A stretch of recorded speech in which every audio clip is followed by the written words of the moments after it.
You build each other. How many of you tell each other, be courageous, be strong, brother? Even the one who's sitting close to you.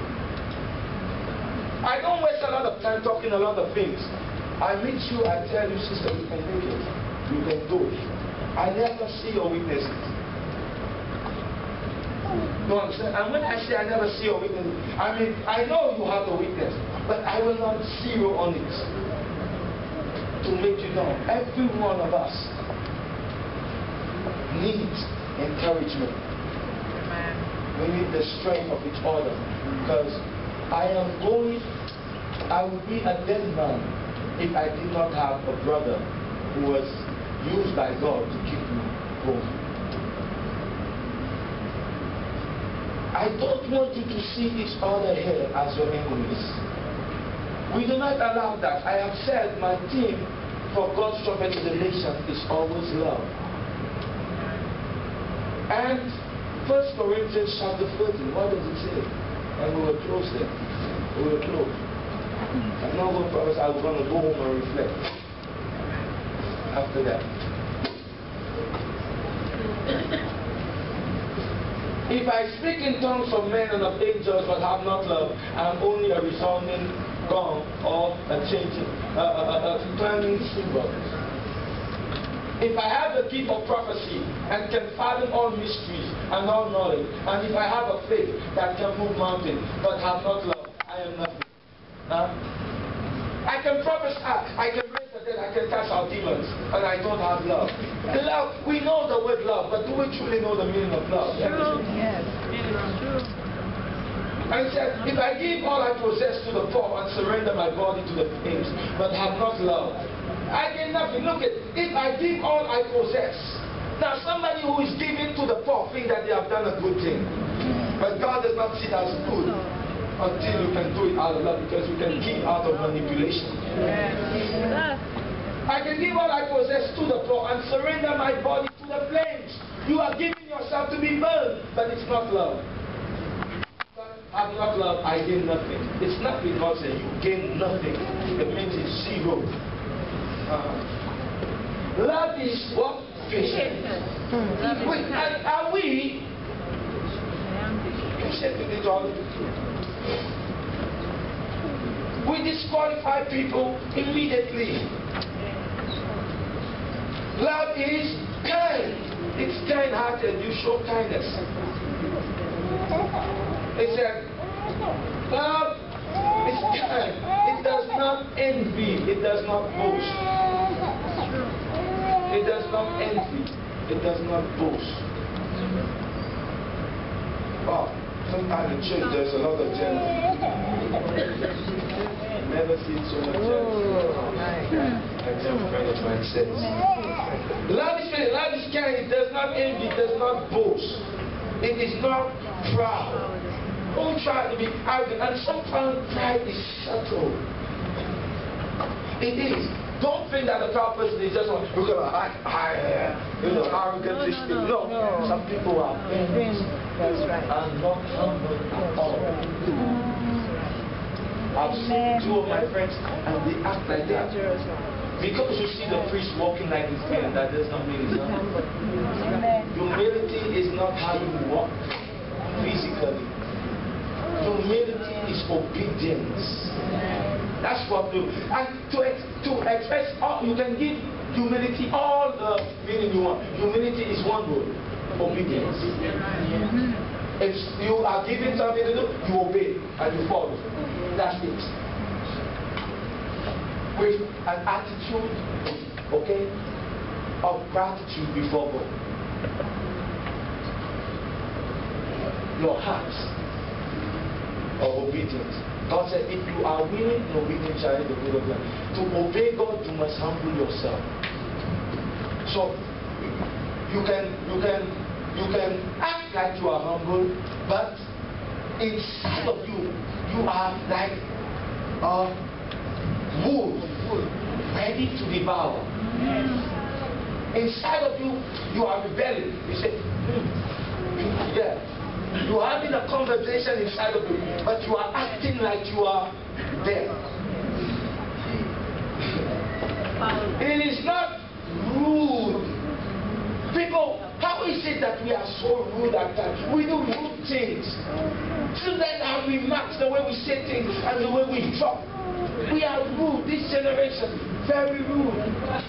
It is not self-seeking. How do you put your thing first and you forget the other?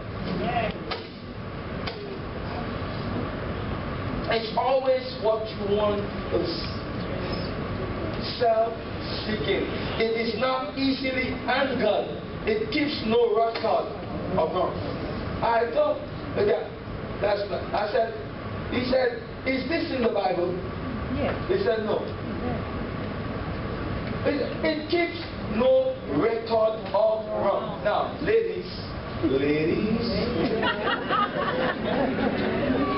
I know that weakness is serious among you. No matter which one you are, ladies, which one of you, you don't easily forgive. Friend, oh Lord. The lady, you did this wrong today.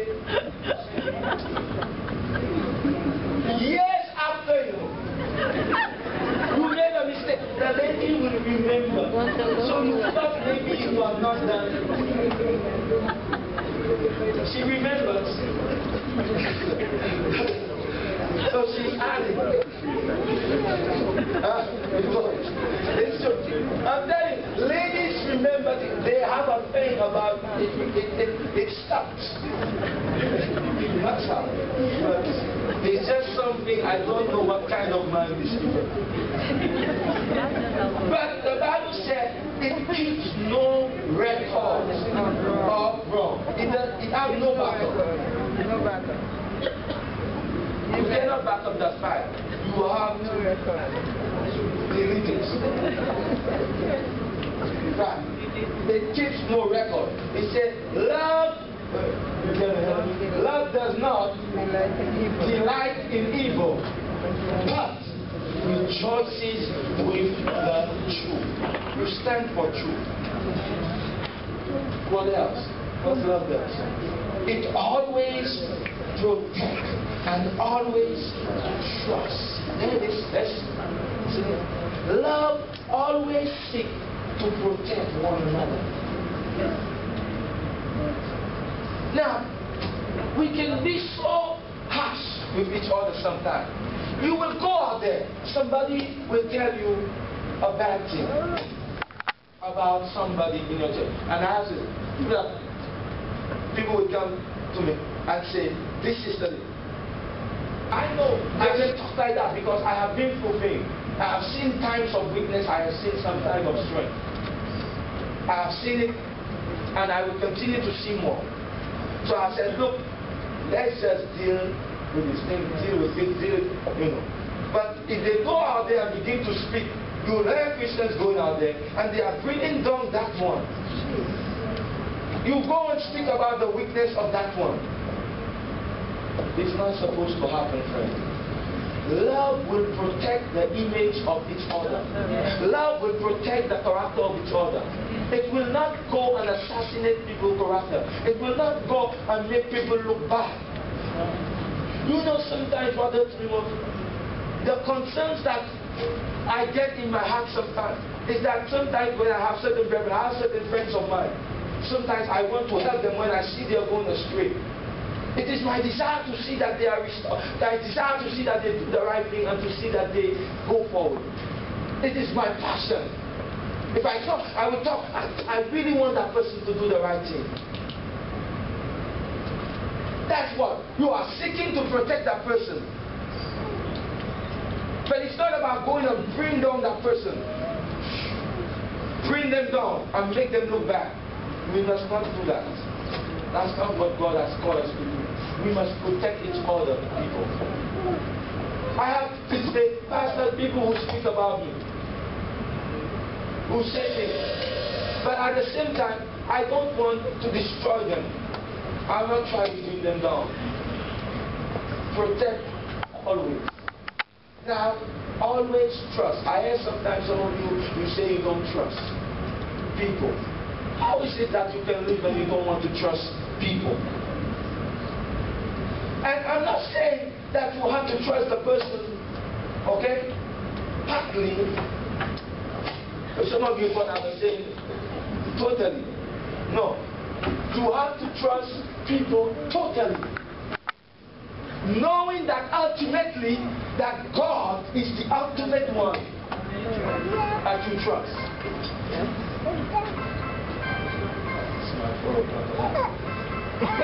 It always protects. It always trusts. So, trusting is a very important ingredient of love. If you cannot trust me, you don't love me. So don't say you love. I tell my wife, just trust me. Trust me. All I need is for you to trust me. You understand? Right? Just trust. But sometimes, when we don't trust, we open doors to many things. And little things start to creep in when we don't trust each other. I remember a friend of mine, somebody, and I've got a number of issues. They said, "Hi, sister, I think that sister has something." And they just look at the person and just jump into a conclusion because the person's personality is different.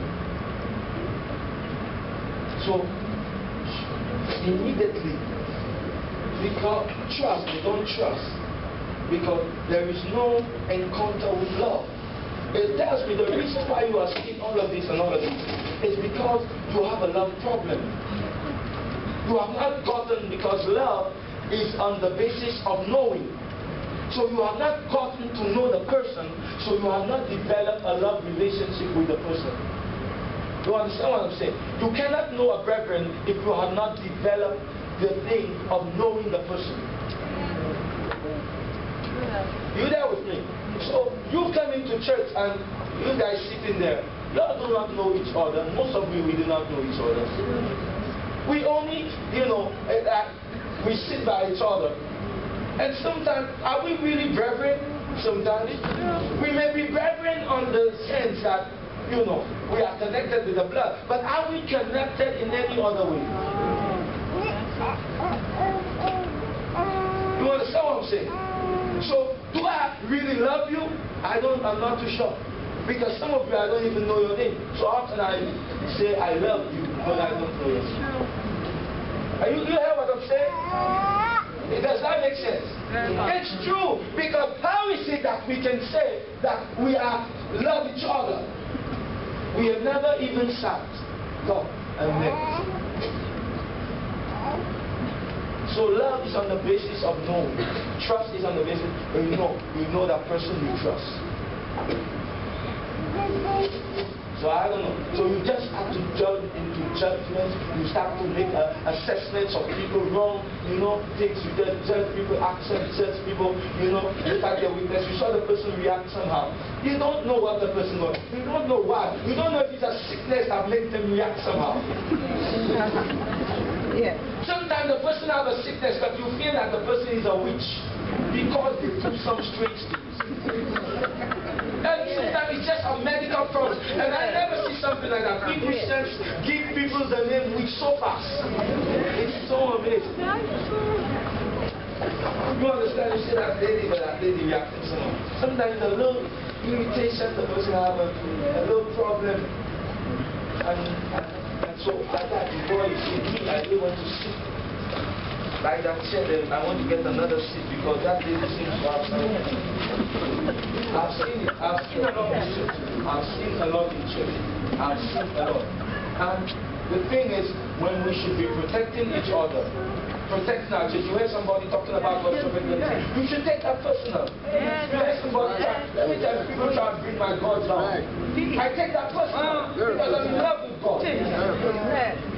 I take, but when it comes to God Himself, I take that personal if you are attacking my Jesus. You understand? And you have to take it personal. You understand?